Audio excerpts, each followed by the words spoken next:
I think being a woman across the industries that I've been in, which have spanned investment banking, social entrepreneurship, venture capital, these are, at least the more finance-oriented ones, tend to be a bit more male-dominated in nature.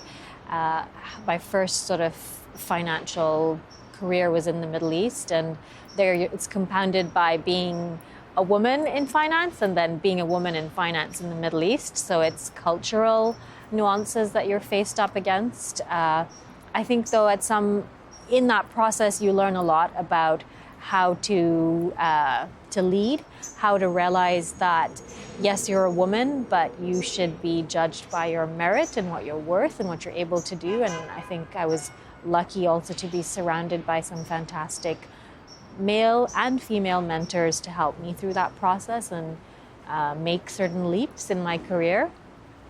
And I think that you also really start to own who you are when faced with being in an environment where you look a little bit different than somebody else at the table. I remember being at investment roadshows and being the only analyst who was female in a room full of generally white men, and talking about investment recommendations. And as soon as people started to hear me talk and share my knowledge, but also the conviction with which I was sharing this, they start to pay attention to you a little bit more, and really gaining that confidence is something that I think you learn over time. But also you just have to realize that yes, the industry is more male dominated, but I am who I am. I'm here because I've earned it, and I'm going to own it, and I'm going to make the most of it. So it's just, you learn to play in the system, and you learn how to be your best self.